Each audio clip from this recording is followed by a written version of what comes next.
Yo buscaba un salvador,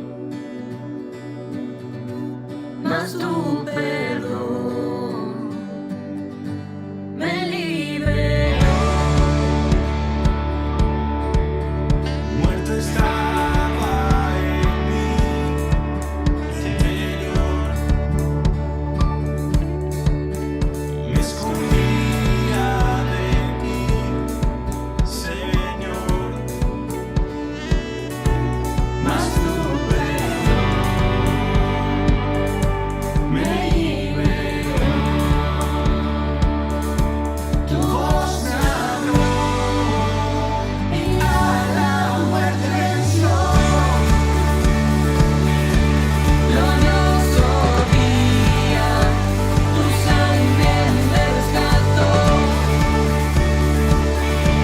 Tu voz me habló y a la muerte venció. Glorioso día, tu sangre me rescató.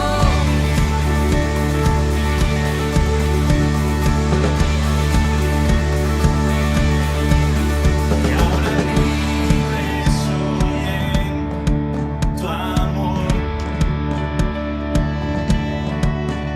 Es tu gracia la que me salvó, mas tu perdón a mí me liberó. Tu voz me habló y a la muerte venció. Glorioso día, tu sangre me rescató. Tu voz me habló y a la muerte venció.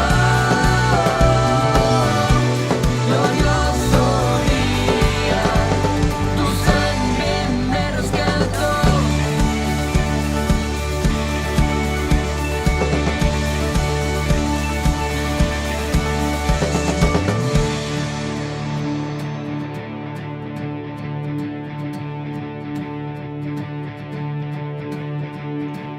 De mi pecado me rescataste, en tu gloria cadenas se rompen.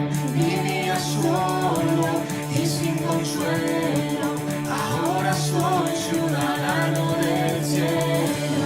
Tú me sanaste estando herido, Jesús, por tu amor yo respiro. Tengo un futuro, ahora veo, porque tu voz me habló y a la muerte venció. Glorioso día, tu sangre me rescató.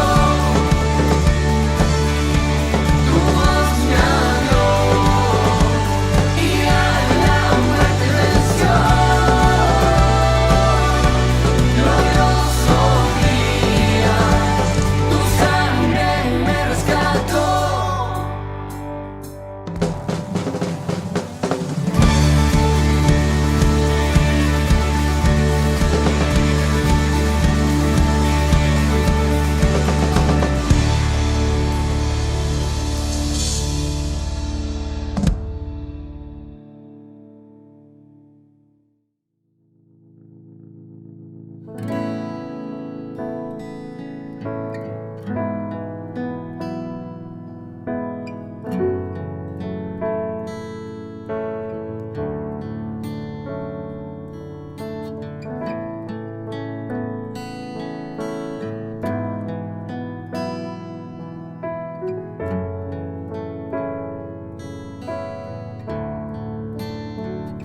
A tus pies arde mi corazón,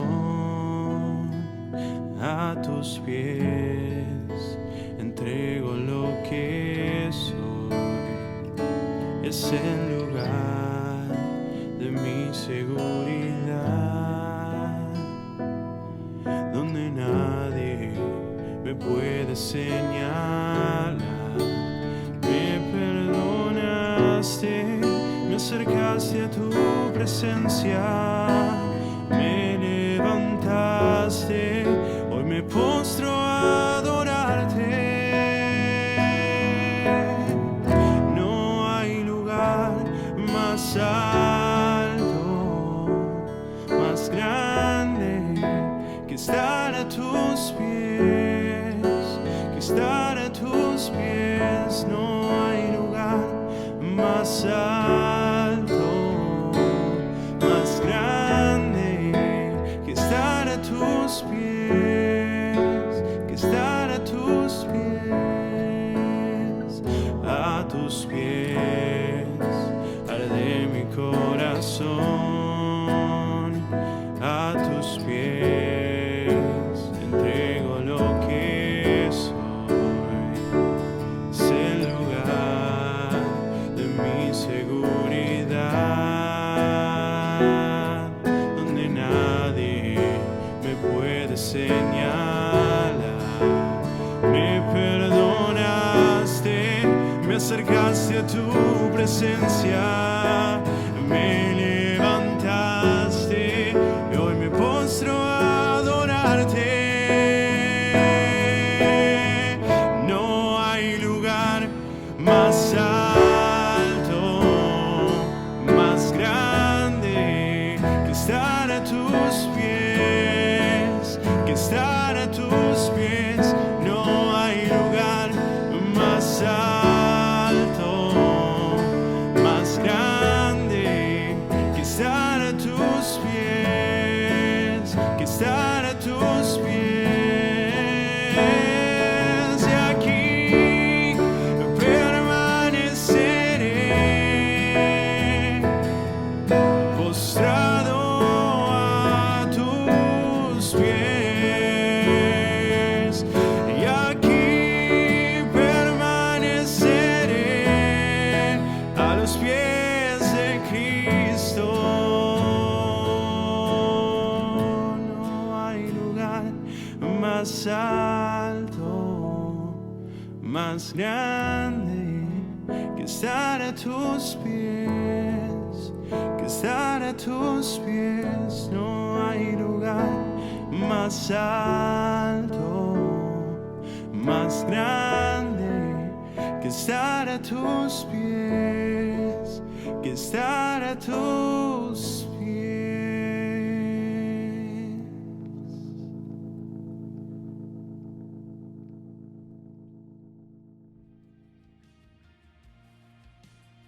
Nuevamente juntos, ahora en el estudio de la Palabra de Dios.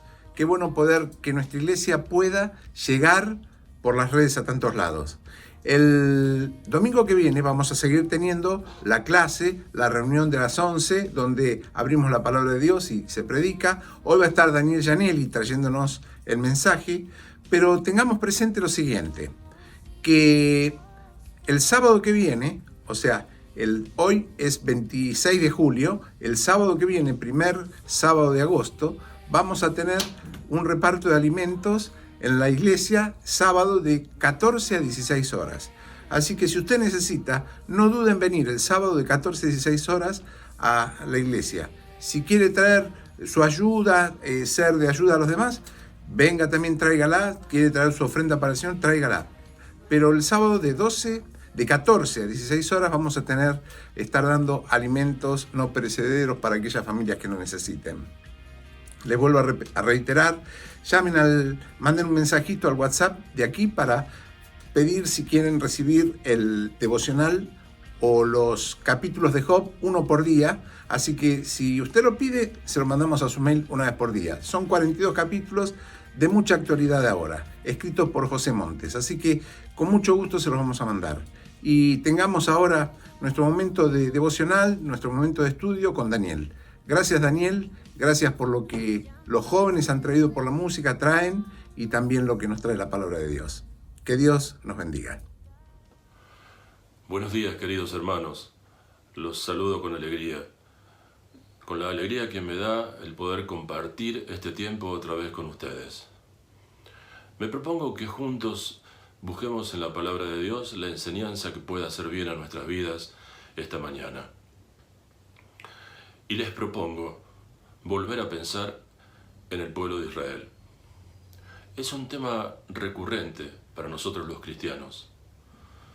No solo porque tengamos algún interés en conocer detalles de la historia de ese pueblo, que son interesantes, sino básicamente porque estamos muy interesados en saber cómo fue su experiencia de relación con Dios, su experiencia espiritual, porque la experiencia del pueblo de Israel es muy parecida a nuestra experiencia personal con Dios y aún la experiencia de la iglesia. Ustedes saben que el pueblo de Israel nació con la familia de Jacob. Saben también que Dios le cambió el nombre a Jacob y le llamó Israel. Entonces, Jacob y sus 12 hijos son el comienzo del pueblo de Israel. En un momento de sequía en el lugar donde la familia de Jacob vivía, los hijos de Jacob fueron hasta Egipto. Egipto era una potencia en el mundo de la época. Egipto era el lugar de la abundancia en ese momento. Hasta porque la productividad de las tareas agrícolas que los egipcios hacían no dependía solo de las lluvias. Era muy beneficiada por las crecientes del río Nilo, que bañaba las llanuras que estaban a su orilla y las hacía muy fértiles. Bueno, fueron hasta allá los hijos de Jacob y se encontraron con su hermano José, a quien habían vendido como esclavo, pero ahora ocupando un puesto muy alto en el gobierno del faraón. Bueno, les fue permitido a los hijos de Jacob establecerse temporariamente en ese lugar y les dieron una tierra. El compromiso era temporario. Era mientras duraba este periodo de sequía en el que ellos deberían volver a su tierra. Pero no lo hicieron. Les gustó el lugar donde estaban. Se afincaron y echaron raíces en el lugar donde estaban. Si bien es cierto, mantuvieron algunas costumbres, su vestimenta, su idioma, pero el resto de su vida se mimetizó con la vida de los egipcios, y esto no fue bien visto por Dios. La familia de Jacob se fue agrandando hasta formar un pueblo, y estuvieron en Egipto, durante 400 años. Se formó un pueblo numeroso, tan numeroso y poderoso económicamente, que los egipcios empezaron a temer de ellos, pensando que podrían plegarse a algún enemigo de los egipcios y pelear contra ellos. Entonces empezaron a tratarlo de otra manera. Primero cobrando impuestos muy altos para la actividad agrícola que hacían, agrícola-ganadera, y más tarde tomándolos directamente como esclavos. En ese momento, cuando estaban como esclavos, fue cuando más sufrieron en aquella tierra. Pero también fue el momento en el que Dios los miró y tuvo compasión de ellos. Y dice Dios que proveyó un líder para que los sacara de aquella tierra, y ese líder fue Moisés. No le resultó fácil la tarea a Moisés. De no haber contado con el poder de Dios, no hubiera podido lograr su objetivo. Pero sí lo hizo Dios, mandó 10 plagas al pueblo de los egipcios para ablandar el corazón o la voluntad del faraón. Y finalmente pudieron salir. Salieron, pero el faraón se quedó herido por aquella huida de los israelitas. Entonces los persiguió para matarlos o para retenerlos. En ese punto de la historia quiero que nos detengamos un momento. El pueblo de Israel, dicen los comentaristas, aproximadamente 2 millones de personas, salía apresuradamente de Egipto y todavía no había cruzado el Mar Rojo. En esos primeros metros de la salida ocurren algunas cosas milagrosas que yo quiero que destaquemos. Le pido entonces que leamos un texto en la palabra de Dios, en el libro de Éxodo, el capítulo 13 y el versículo 21. Éxodo 13, 21.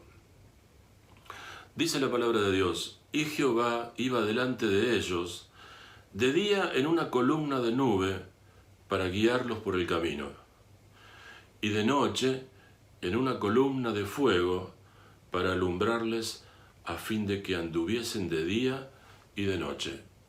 Había apuro por salir. Había que andar día y noche para salir de Egipto lo más rápidamente posible. Ahora, Dios hizo la tarea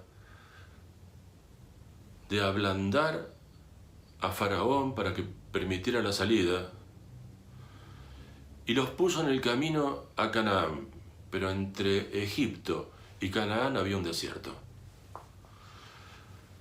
Y la vida en el desierto fue todo un aprendizaje para el pueblo de Israel, pero también puede serlo para nosotros.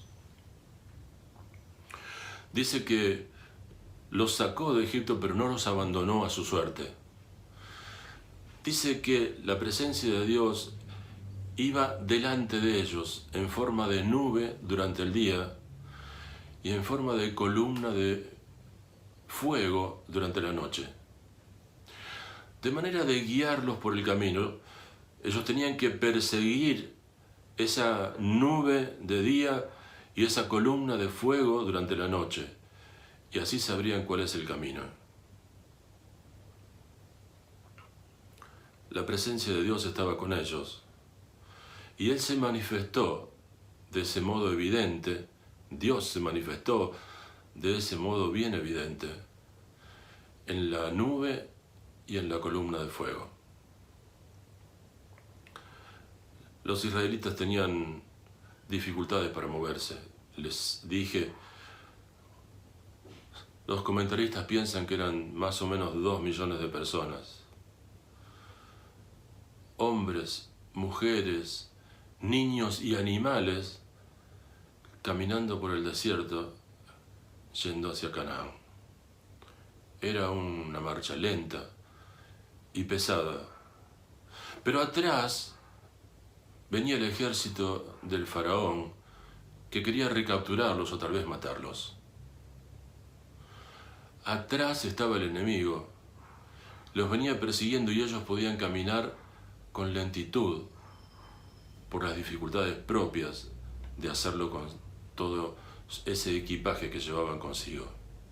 Pero Dios iba adelante y los guiaba y les señalaba el camino. Ahora, en el capítulo 14, el versículo 19 y 20, los versículos 19 y 20, también nos hablan de esta nube y de la columna de fuego. Dice la palabra de Dios así, Éxodo 14, 19 y 20. Y el ángel de Dios, que iba delante del campamento de Israel, se apartó e iba en pos de ellos. Y asimismo la columna de nube que iba delante de ellos se apartó y se puso a sus espaldas, e iba entre el campamento de los egipcios y el campamento de Israel. Y era nube y tiniebla para ellos, y alumbraba a Israel de noche. En toda aquella noche nunca se acercaron los unos a los otros. Es gráfica la explicación, pero pensémosla, pongámonos en situación. Estaban huyendo de Egipto. Lo hacían con una marcha esforzada y lenta, pero atrás venía un ejército armado hasta los dientes por ellos, para capturarlos.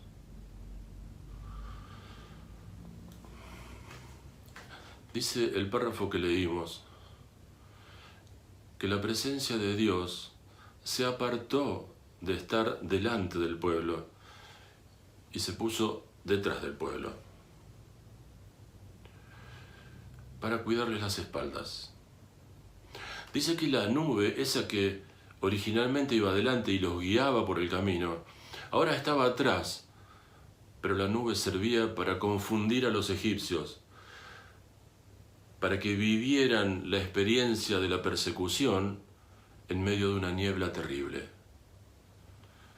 que le impidiera moverse con más rapidez que al pueblo de Israel, tanto que dice que en ese tiempo que las cosas ocurrieron así, los egipcios no pudieron acercarse al pueblo de Israel.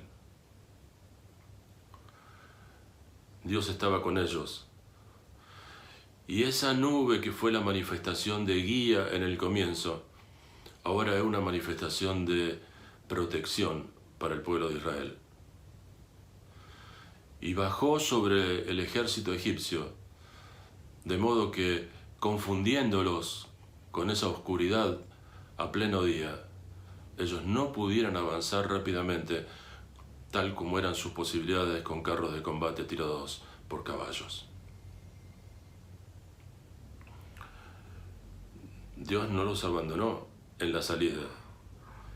Iba con ellos y se mostró delante del pueblo en un momento y ahora les cuidaba las espaldas. Estaba detrás de ellos para protegerlos. Pasó un poco de tiempo, pero los israelitas seguían en el desierto. Y ahora quiero que le hagamos otro texto que está en el capítulo 29, versículos 45 y 46. Ya había transcurrido el tiempo, ya habían cruzado el Mar Rojo, estaban caminando por el desierto y ocurrió esto. Éxodo 29, 45 y 46. Dice la palabra de Dios: y habitaré entre los hijos de Israel, y seré su Dios, y conocerán que yo soy Jehová su Dios, que los saqué de la tierra de Egipto para habitar en medio de ellos. Yo, Jehová, su Dios. Esto es parte del anuncio que Dios les hacía al pueblo de Israel para que establecieran el tabernáculo en medio del pueblo y ese fuera el lugar donde se encontrarían con Dios para el culto y la adoración. Me parece interesante de todo esto ver la posición que ocupó Dios todo el tiempo. Por un lado, nos muestra que la nube iba adelante, el Señor guiaba. Por otro lado, leímos que la nube iba detrás, el Señor protegía. Ahora estamos leyendo que Dios establecía la formación del tabernáculo para estar en medio de ellos. Si lo primero fue guía cuando estaba adelante, si después fue protección cuando la nube estaba atrás, ahora era convivencia porque estaba en medio del pueblo. Ahora nosotros podemos preguntarnos, ¿pero dónde está Dios? Se mueve para algún lado, pero no está en todos lados a la vez. ¿No sabemos nosotros que una de las características divinas es la omnipresencia? Eso significa que puede estar en todos los lugares a la vez. ¿Por qué decimos que Dios se movía delante del pueblo o atrás del pueblo o en medio del pueblo? Es que no se movía, hermanos. Se manifestaba en esos lugares, pero siempre estuvo en todos lados. La presencia de Dios estuvo siempre con el pueblo. En todas las circunstancias, en todos los lugares, hasta en los más recónditos rincones del pueblo, allí estaba Dios. Pero se manifestaba físicamente, visualmente, se manifestaba en forma especial para que el pueblo tuviera confianza, para que supieran que no estaban dejados a la deriva, que tenían una guía, para que supieran que no estaban desprotegidos, que Dios los cuidaba, para que supieran que Dios quería convivir con ellos en el tabernáculo. Piensen que Moisés no tenía un GPS para llegar desde Egipto a Canaán. Ni siquiera era un cartógrafo que podía abrir un mapa y decir, este es el camino. De hecho, el pueblo de Israel, si hubiera ido por el camino más corto, desde Egipto hasta Canaán, hubiera viajado algunos pocos meses, pero viajó 40 años. El tema del camino no era elegir el camino mejor, el asfaltado, no había asfalto en el desierto, pero para decirlo de algún modo, el mejor camino a tomar. El tema del camino estaba dictaminado por Dios. Y Dios manejaba el camino en la medida de las necesidades de aprendizaje que el pueblo de Israel tenía que hacer respecto a su Dios, al Dios verdadero. Dios estuvo delante del pueblo, estuvo detrás del pueblo, estuvo en medio del pueblo, estuvo en todos lados, pero se manifestó en esos lugares. Como dije al principio, nuestro interés no es solamente histórico.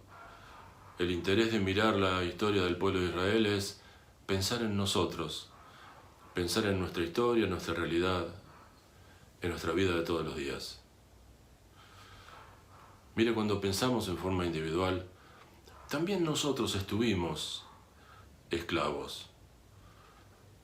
Dice la palabra de Dios que el pecado esclaviza al hombre y que esa condición es en la que estábamos cuando Dios nos encontró. Y hubo, como hubo para el pueblo de Israel, una liberación de Egipto, hubo también para nosotros una liberación de la esclavitud, la que nos proveyó el Señor Jesús muriendo por nosotros en la cruz.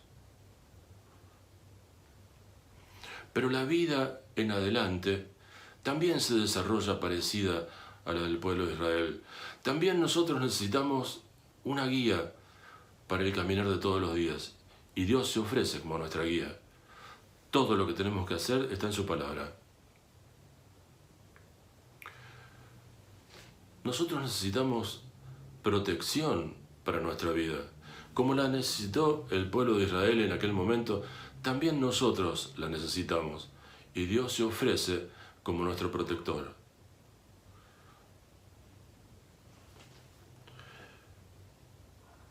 Del mismo modo que Dios quiso convivir con los israelitas en el tabernáculo, que era un centro de reunión, un templo itinerante que les había hecho fabricar, también lo quiere hacer con nosotros.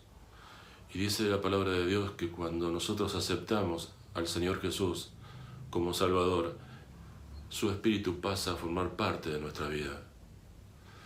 De modo que, como el pueblo de Israel, también tenemos la posibilidad de vivir esta experiencia positiva, de sentirlo a Dios como nuestro guía en el mundo, de sentirlo a Dios como nuestro protector todos los días, pero de convivir con Él, con el Espíritu Santo en nuestra vida, también todos los días. Esta es una experiencia que los hijos de Dios vivimos y que debiéramos disfrutar. Claro, si nosotros nos acercamos a Dios lo suficientemente como para atender sus consejos. A mí me llama mucho la atención y me da para pensar la experiencia del pueblo de Israel viajando de noche.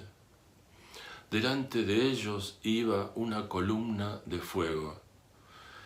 Y esa columna de fuego, como dice la palabra de Dios, tenía la utilidad de indicarles el camino, pero también los protegía del frío de las noches. Y además era el sistema de iluminación que el pueblo tenía estando en el desierto. La columna de fuego era todo para las noches del desierto. Nosotros tenemos la misma posibilidad, en términos espirituales, de compartir esa experiencia con el Señor. Por favor, leamos juntos Juan capítulo 8, y versículo 12. Juan capítulo 8 y versículo 12. Dice la palabra de Dios: otra vez Jesús les habló diciendo: yo soy la luz del mundo. El que me sigue no andará en tinieblas, sino que tendrá la luz de la vida. Como la columna de fuego para los israelitas, es Jesús para nuestra vida. Es la luz que vino del cielo y reina en nuestra vida. En la Biblia, el término tinieblas es sinónimo de pecado y de alejamiento de Dios. En cambio, el término luz es sinónimo de pureza y de estar cerca de Dios. Bueno, la luz del mundo vino a nuestra vida, ilumina nuestros pasos. ¿Cómo lo hace? ¿Recuerdan Salmo 119, 105? Lámpara es a mis pies tu palabra y lumbrera mi camino. Así ilumina nuestro camino. Ahora, esa luz se ofrece para entrar en la vida de todas las personas. Nosotros, los hijos de Dios, somos privilegiados de haber tenido la capacidad de fe para que el Señor entrara en nuestra vida. Pero queremos darle esa oportunidad en el nombre del Señor a todos para que puedan aceptar al Señor Jesús en su vida. La forma de permitirle entrar al Hijo de Dios con su luz en nuestra vida es con arrepentimiento y fe. Arrepentimiento de vivir en tinieblas. La vida en tinieblas es una vida lejos de Dios, que no lo toma en cuenta a Dios para nada. Una vida que la Biblia llama en pecado. Bueno, si nosotros nos arrepentimos de esa vida y hacemos un cambio de 180 grados, dice el Señor que Él interpreta como un arrepentimiento sincero al que expresa un arrepentimiento y cambio de actitud. Pero hace falta un segundo paso, que es un paso de fe. Y es, además de cambiar de actitud, confiar que la fórmula para que Dios entre en la vida, para que nosotros tengamos la posibilidad de ser hijos de Dios, para que tengamos acceso a la promesa de la vida eterna y de la eterna presencia en el cielo con Él, para poder lograr eso, tenemos que creer que el Hijo de Dios, cuando murió en la cruz del Calvario, lo hizo por nosotros. Y ese es el mensaje que queremos dejarles a los hermanos para recordar ese hermoso momento vivido en nuestra vida cuando aceptamos al Señor como Salvador. Y para otros que todavía no lo han hecho, que tengan la oportunidad esta mañana de poder acercarse a Dios. Él quiere una vida de convivencia con cada uno de nosotros. Para que pueda entrar en nuestra vida, tenemos que acercarnos a Él con arrepentimiento y fe. Les deseo a todos mis hermanos que, reviviendo la experiencia de la salvación, también se avive en nosotros el fuego del amor de Dios. Y para las personas que todavía no decidieron por el Señor, que piensen que esta es una oportunidad que va a tener un fin, un límite, pero hoy está abierta la oportunidad y el Señor ofrece perdón y vida eterna a todos los que se acercan a Él. Ojalá puedan ustedes pensar en esta situación, mirándose al espejo de la palabra de Dios, reconocerse pecador, lejos de Dios, y pidiéndole perdón por sus pecados y arrepintiéndose de ellos, tener acceso a la presencia de Dios. Que Dios nos bendiga a todos, a los que ya le conocemos como Salvador, en el crecimiento que podemos tener al poder experimentar situaciones parecidas a las del pueblo de Israel y tomar su bueno o mal ejemplo, pero positivamente. Y para las personas que no son del Señor, que tengan hoy la oportunidad de acceder a la salvación y la vida eterna. Que Dios nos bendiga.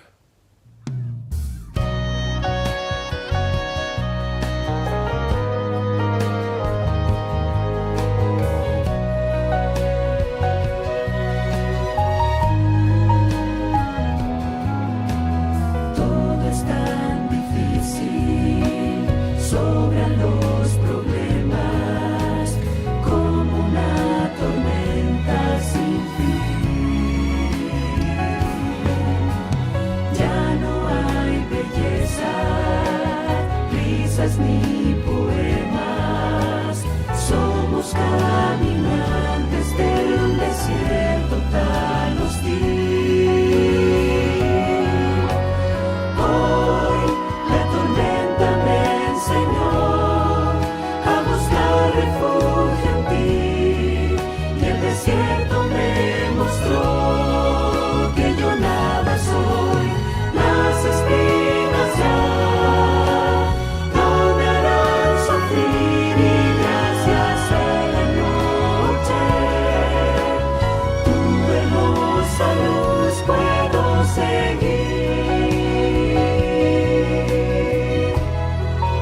fuerte, hay espinas en mi vivir.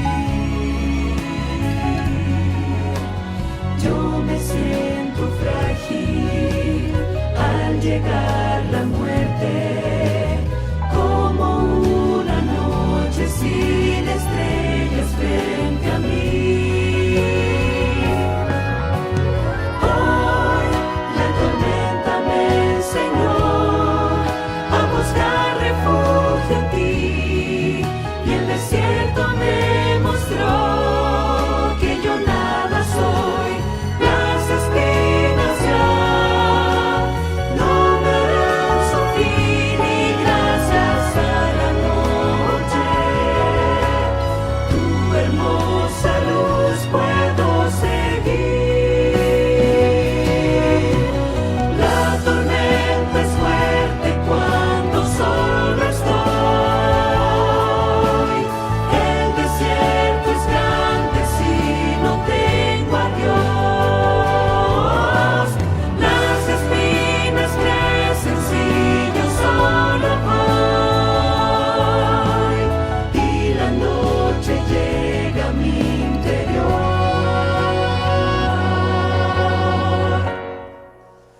Hoy la tormenta me